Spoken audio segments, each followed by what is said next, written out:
Hi, I'm LJ Tucker. This is the 7,000 Volts Living Electrified Life podcast. Today we're going to be talking about gratitude. Gratitude to me is being grateful for where you're at and what you have and where you're going. Sometimes we can get complacent of wanting something else and we're not grateful for what we have. I've learned, growing up in church, gratitude is the key element for success, whether you're in business or just your personal life. You got to have a sense of gratitude, and I'm very grateful to where I'm at, from where I've been, and to where I'm going. I believe the scripture says you were grateful over a few things, and I'll make you ruler over many. I think that's Matthew 25:21. And I've learned to appreciate what I have in order to appreciate where I'm going. There's a few people that I'm very grateful for that's been in my life. And, my mom, my sisters, my brothers, family, and friends. But I have a godfather. He entitled me his surrogate son, and I titled him my grandfather, my godfather. And his name is Stan G. Tecalakis. He's been a mentor. He's been a big influence in my life. He's helped me to where I'm at today, and I'm ever indebted in his debt. And he always just say, just pay it forward. That's his one of his words, just pay it forward. He's been that person, especially in the beginning, early days of trying to learn how to do business and the structure of business. I remember one time going to his office. We had a 7 o'clock morning meeting, and I was running behind, and I showed up late. And when I walked through those doors, he let me have it. He said, "Get out of my office. You don't respect my time. You didn't call. You didn't say anything. So therefore, I have nothing to say to you. Get out." And at the time, that was tough, but it was tough love. But I learned from it, and it helped shape me into the person that I am today. So if I'm running late nowadays, you're going to get a call or a text from me because it's unacceptable. It's a sign of disrespect, and it's you don't have respect for the other person's time. So that's something major that I don't know if he even remembers. I believe he's like 95 years old now. His memory is not as strong as it used to be, so I don't even know if he still remembers that day, but I do. I remember like it was yesterday. And I'm grateful for that because it was a teachable moment for me, and I'm ever so grateful for that.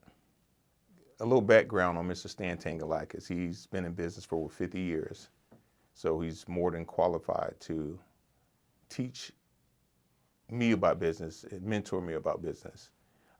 He's been a financial help as well too, especially in the early days when I got into a jam. And, he will always tell me my family came here as immigrants with the clothes on their back. And I'm ever so grateful. He served himself in the U.S. Navy. And so he served that country well. And he's employed over thousands of people in his company at Mercury Medical here in Pinellas County. And he's just been a big influence in my life. He always taught me, even with times that I dealt with getting in trouble and had my run-in with the law that we would talk about in another episode. But I remember those days. He's like, you're not a criminal. You made a mistake and you committed a criminal act, and you'll learn from it, and you'll be a better man for it. And just so many lessons that he's taught me from that to family, how to be a man and how to take care of your family. And we never ended a meeting without saying, what's the next step? And that's something that I've been able to use in my company. What's the next step? What's the next step? What are we doing next? What is the next step? And I'm very grateful for that because you can read some of this stuff in the book, but when you have somebody that mentors you one-on-one and gives you firsthand insight. It's like an unsung hero. It's for me, I'm grateful for it. It's like when I come to my office every morning, I open the gate up and I step through this door, and I'm grateful for what I have, where I'm at. It's that sense of gratitude that keeps me not only humble, but it allows me to appreciate what I have, especially in my family and the people that helped me get where I'm at today. Speaking of family, another inspiration in my life was my grandmother. She passed away a few years ago. She was like one of my best, my people. Like, she's like one of my best friends. She was 91 when she passed, and I can't even begin to tell you the inspiration that as a grandmother that she had on me. I came to live with her full time when I was 13. But I can remember in the younger years, early years, however you want to spend it, my grandmother bought me this little red wagon. I think I was about 7 or 8. And I was all excited about this red wagon, and I would just pull it and just put stuff in, just to, do things the kids would do with a little red wagon. But the following week, she showed up in her little truck. She had this little Ford Ranger, a little 92 Ford Ranger. She showed up. She's like, okay. She said, I bought you that wagon last week. Now it's time to put it to work. I'm like, well, what are you talking about? So she had this truck full of watermelons. She said, you need to take that wagon and fill them up with watermelons and go in the neighborhood and sell these watermelons. I'm like, what? But that was one of my first experiences in entrepreneurship because of my grandmother, Mary Lee Blunt. That was her name. And we sold every watermelon that got put in that wagon. And that's how I spent my summers, with the red wagon selling watermelons. And that was, it was an adventure in itself. But just hearing my grandmother's story, how she grew up. She grew up in the fields in the country, picking peas, cutting watermelon, picking peanuts, cutting okra, cutting tomatoes, chasing chickens, milking the cows and stuff, just to hear her story and just to sit there as a kid and as an adult, because she never forgot those stories that she had growing up. And so I got a chance to live and see life through her eyes, how it was, back in the early 1900s. It was quite a journey that she had to go on. Not anything like, my kids or your kids have to experience today, because everything is more social media, AC. They don't have to feel the sweltering heat all the time because everybody's inside the AC all the time. So I'm grateful for that experience from my grandmother, that she was able to share with me before she passed away. And she definitely was a big influence in my life. And as a father, just to see my kids, how they're growing up, giving them a good life, instilling in them the responsibilities of life and what is expected, and just to see the willpower and drive that they have. My daughter Gabby, she's in gymnastics right now. She's got states coming up. This is her first year competing. She's brought home 18 medals already. So it's like, man. And as we speak at this time, my oldest daughter Olivia, she's in Orlando at the FBLA, Future Business Leaders of America. She's one of the finalists for that event. So I'm grateful for that. I'm grateful for my 3 boys. They're in sports, and from baseball, basketball, soccer.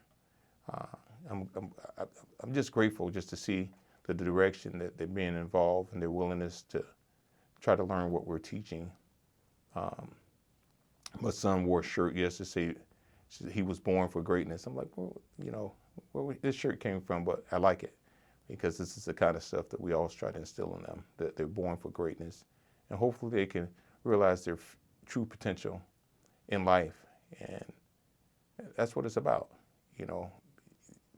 being able just to sit back and watch your kids flourish at a young age. Every little award they receive, their eyes light up, and I'm grateful. I can't say that enough, because I truly am. I appreciate where I'm at. I understand where I'm going. And it's just a part of life. Just being grateful. Some people you can see and you can hear it in their tone. They're always bickering and complaining about what they want, where they want to go. And it's easy to slip in and not being grateful for where you're at and what you have. I've heard people say, man, I just want a new car. I'm tired of this car. I'm like, well, appreciate the car that you have. Don't this car take you to work? Try to wash it, take it to, you don't even have to wash it yourself. You can pay to have it washed and clean, or just the simplest things you can do to be grateful. Again, that scripture, Matthew 25:21, you were grateful with few things, and I'll make you rule over many. So how can you want something new when you don't take care of what you have? It's like that old saying, the old guy sits in front of the fireplace and says, give me fire and then I'll put wood in you. It doesn't work that way. People say, well, when I get a new house or I get my new car, I'm going to do this and that. Like, well, start right where you're at. Start in the apartment or the mobile home or wherever you live at. Keep it clean. Man, when I get a new shirt, man, I can't wait to get a new pair of shoes. Well, take care of the pair of shoes that you have. Take a dust rag or something and wipe the dirt off and show that you're grateful for what you do have. And then it becomes easier to appreciate the newer stuff when you have. Like I always remember my first saw when I started this business. I still have it. I took care of it then and I take care of it now. Even though it's sitting inside of a shadow box, we keep the dust brushed off of it. Because I'm grateful for that saw. That $40 pole saw has me at this present moment sitting in front of a camera that we were able to purchase because of what that $40 pole saw did. It opened up the doors for this podcast. And it was for and by me being grateful for the little things, for where I'm at today.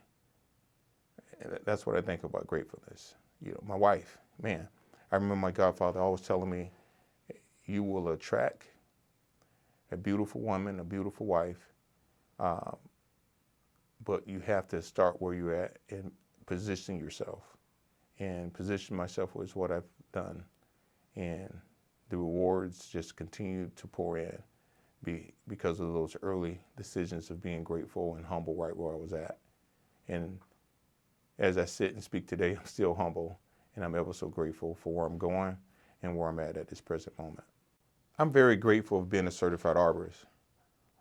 Going through the training, going to St. Pete College, Alan Mayberry, I'm grateful for that guy. He's like the walking Bible when it comes to arboriculture. And I can still call him today from time to time. In fact, we have to meet up on a project that we're working on together this week coming up. And being where I was before I became a certified arborist to where I'm at now, I can't even tell you how grateful that I am, because I understand how I operated before. It's like before enlightenment and after enlightenment. And I'm very enlightened now because just being a professional in my field just in itself just separates me from the 95%, if that's what you want to call it, the people that don't take what they do seriously in this field. One of the most dangerous jobs in the world for us that is concerned, because every 2 to 3 days, the statistic says in this field somebody either gets seriously hurt or killed. That's alarming. That's very alarming. And if you're not a professional in what you do when it comes to arboriculture, my suggestion is to you is to start by becoming a certified arborist. Becoming a certified arborist has helped and opened up doors for me in the business to just go to another level, because I get called in on particular job sites.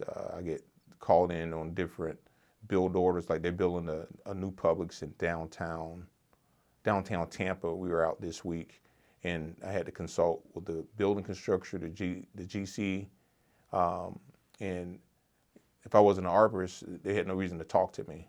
But by being a certified arborist, it's opened up and afforded that opportunity to me.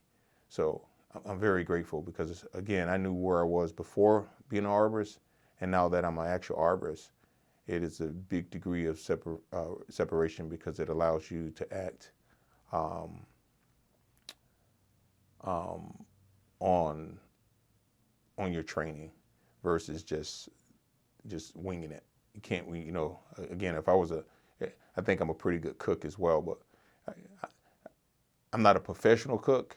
And if I was to be a professional cook, I would get more training in cooking to become that professional cook.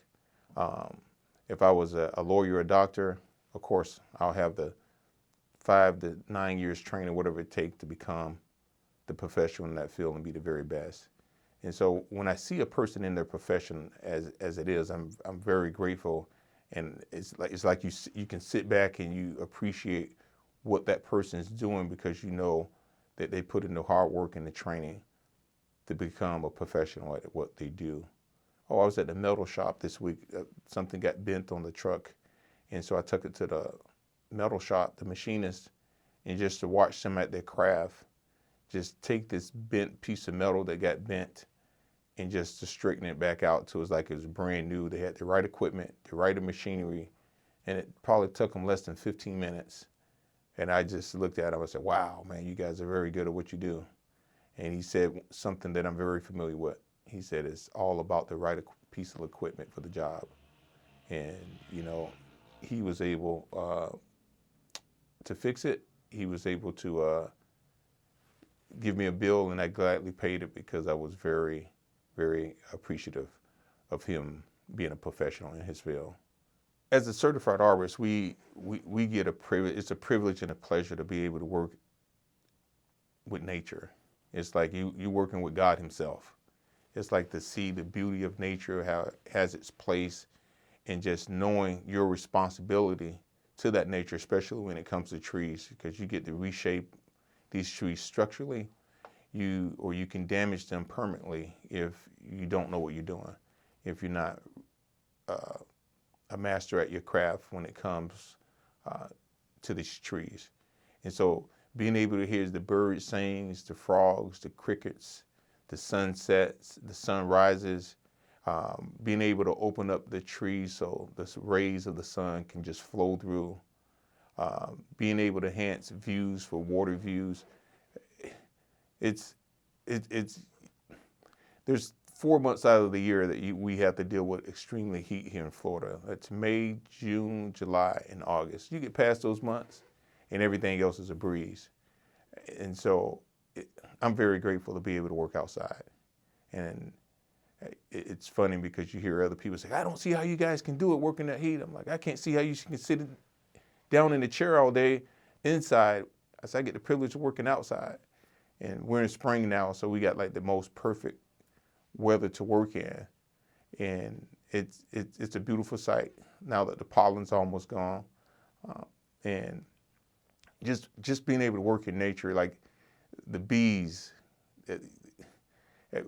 it's a blessing and a cursing when it comes to bees. And what I mean by that, you don't want to be trimming on a tree where there's a beehive. So you have to be able to identify that beehive immediately, because if you don't, you can be in a life-changing, if not life-ending experience messing with the bees. The bees have a job to do. They're going to pollinate. They're going to forage during the daytime and pollinate and bring growth to all the plants and trees. But at the same time, you do not want to work around one of their hives. And we run into our fair share of hives, and you have to call the beekeeper in to remove, extract those bees. And sometimes it's not as easy as it seems, because if a bee gets in one of those hazardous trees, there's no saving them. I think my beekeeper told me the last time I called him out on a project, he said, those bees are not worth my life. And he meant it, because there's no way safely to go and remove the bees at 52 feet in the air on a hazardous tree that's falling apart. So those bees had to be taken care of in other measures. Business has, in itself, has many and numerous challenges from, again, I might have mentioned this in my other podcast, of hiring people and training people, and just those are challenges in itself. We're not even talking about the financial side of the business, just bringing the right people in that's the right fit. And I understand from business, everybody's not the right fit. even if they have the proper training, sometimes it's just not a right fit working. Like my team that's working behind the scenes today doing this podcast, they're the right fit. They're professionals at what they do. It's not my territory. My man Ryan French, he's working in cameras, and I have a respect for what he does. This is what he do. He can probably do this stuff in his sleep. And then my man Matt Tabler, he's working the screens and coming up with the content.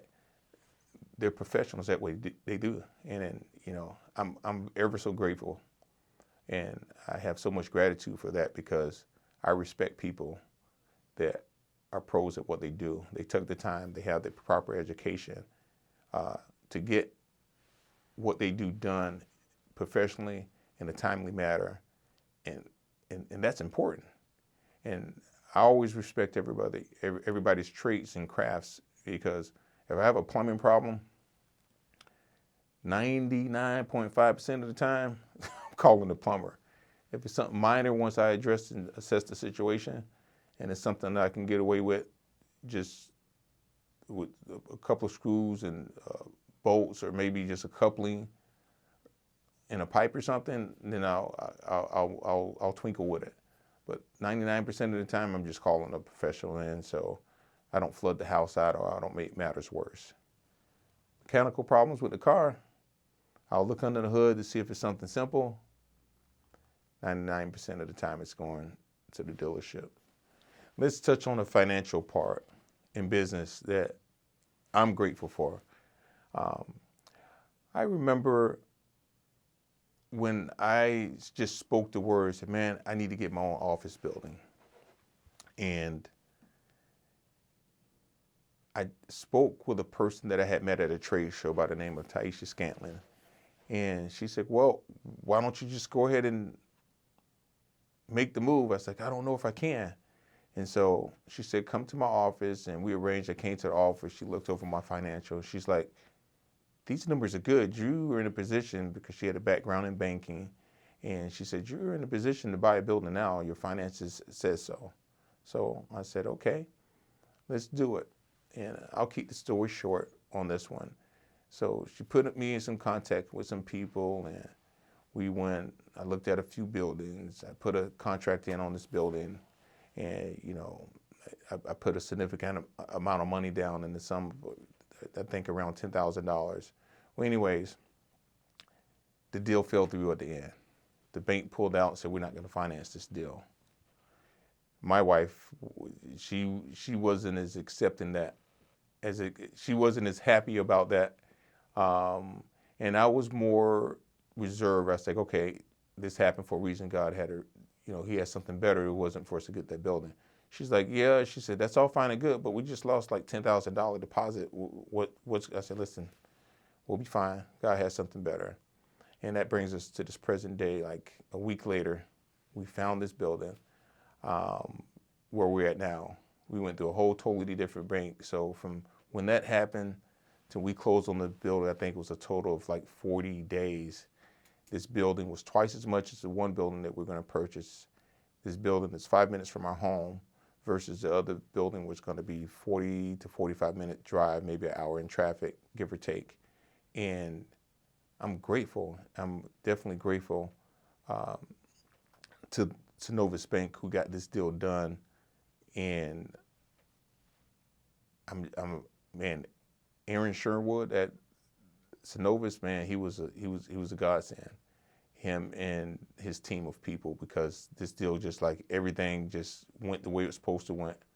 And that's why I said earlier, every day that I step this building, I step onto this 2-acre facility lot, I'm very grateful, because it's dealing with people that went above and beyond. When one deal failed, you lost money in the process. It reminds me of the God that I serve when he says he'll give you double for your trouble. Well, he exceeded all expectations on that one.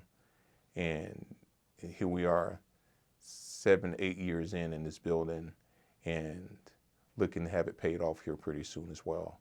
So that's what keeps you, well, I can't speak for anybody else. That's what keeps me very humble and grateful, because situations like that seems to happen.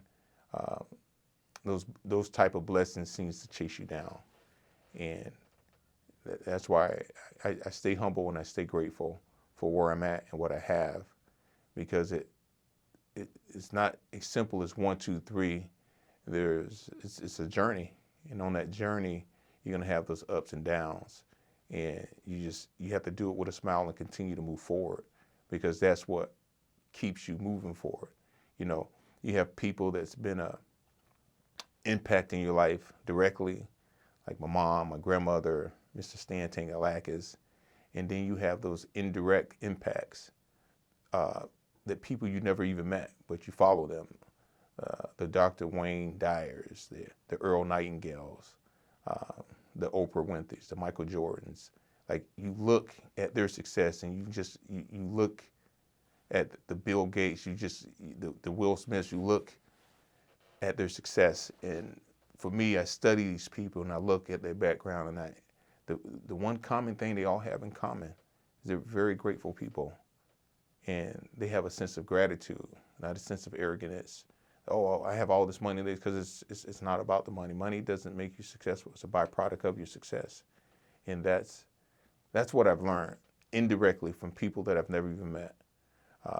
It's funny because you look at these people and you give them names. I'm like, okay, if I had a second mom, it'd be Oprah. If I had a big brother, it's MJ. Or if I had that uncle, it'd be Uncle Denzel. And it's like, you look at their life and you find a way to incorporate things that you saw indirectly from their life and how they work hard to get where they're at. And again, the one common thing is the gratefulness, the humbleness that they have and they display in the public's view. And I don't know these people personally. The only person that I really know personally and has affected me directly is Coach Tony Dungy, and he's had an impact in my life as well, just from his life and the light that it shines through his life. I am gratitude and grateful for all my experiences, good, bad, or indifference. And Tiger Joe, my cousin, he's one of the first people that I hired, and I was grateful, and I am still grateful for him.